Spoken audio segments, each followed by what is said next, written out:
Selamat pagi, kami dari kelompok 3 akan mempresentasikan hasil diskusi kami dari masing-masing kelompok yang ada. Perkenalkan, yang pertama nama saya Sepriana dengan NIM 2210417716. Yang selanjutnya Saya Laurentius Rodeo dengan NIM 2210417841.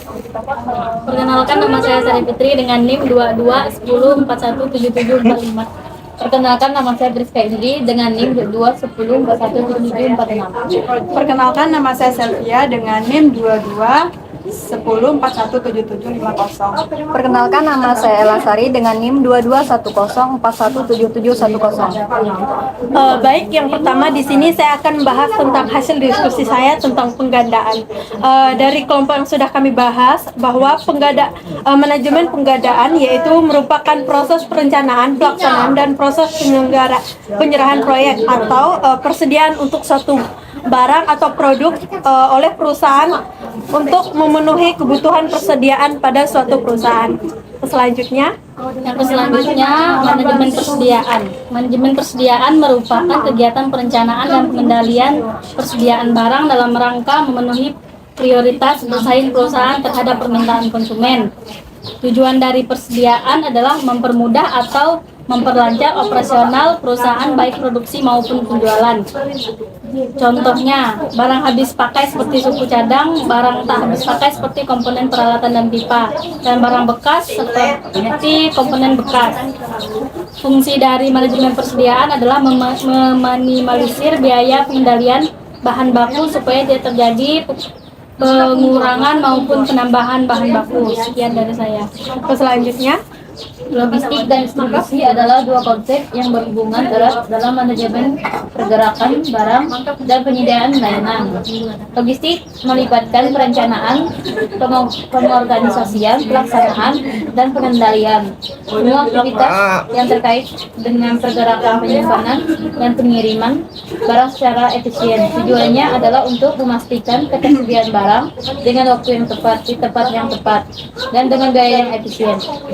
Selanjutnya, dari hasil diskusi yang telah kami dapatkan, penjualan dan pelayanan pelanggan. Penjualan sendiri adalah serangkaian kegiatan yang dirancang dan yang terencana untuk meningkatkan tingkat kepuasan pelanggan berupa adanya perasaan bahwa suatu produk atau jasa yang ditawarkan atau yang diberi telah memenuhi harapan pelanggan tersebut. Nah, sedangkan pelayanan adalah suatu tugas yang menyediakan informasi atau layanan terkait barang dan jasa diperdagangkan sesuai dengan kebutuhan konsumen. Nah, penjualan dan pelayanan pelanggan adalah dua aspek penting dalam menjalankan bisnis untuk memastikan kepuasan dan membangun hubungan jangka panjang pada konsumen. Sekian, terima kasih. Selanjutnya yaitu definisi analisis data. Analisis data adalah proses pengolahan data untuk tujuan menemukan informasi yang berguna yang dapat dijadikan sebagai dasar pengambilan keputusan untuk memecahkan suatu masalah. Proses analisis ini meliputi kegiatan pengelompokan data berdasarkan karakteristiknya, pembersihan data, transportasi data, pembuatan model data hingga mencari informasi penting dari data tersebut. Selanjutnya ada analisis data. Analisis data adalah proses pengolahan data untuk tujuan menemukan informasi yang berguna yang dapat dijadikan sebagai dasar pengambilan keputusan untuk memecahkan suatu masalah.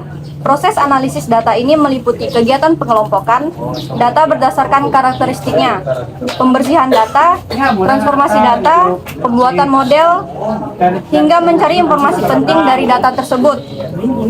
Secara umum, teknik analisis data terbagi menjadi dua kategori, yaitu teknik analisis data untuk penelitian kualitatif dan kuantitatif. Tujuan analisis data sendiri adalah yang pertama, membuat keputusan bisnis, kedua, meningkatkan kualitas produk atau layanan, dan yang ketiga, meningkatkan efisiensi. Selanjutnya adalah tentang kerjasama dengan supplier atau pemasok. Hasil diskusi dengan expert group saya dapat ditarik kesimpulan bahwa supplier adalah pihak yang penting bagi bisnis. Bisnis perlu menjalin hubungan yang baik dengan supplier untuk mendapatkan barang atau jasa yang berkualitas dengan harga yang kompetitif. Berikut adalah hal yang perlu diperhatikan dalam memilih supplier. Yang pertama, kualitas produk. Kedua, harga. Ketiga, keandalan. Keempat, ketersediaan barang. Dan yang kelima, layanan pelanggan. Dengan mempertimbangkan hal-hal tersebut, bisnis dapat memilih supplier yang tepat dan memberikan nilai tambah bagi bisnis. Sekian presentasi dari kelompok kami. Saya ucapkan terima kasih kepada teman-teman sekaligus terima kasih, selamat siang.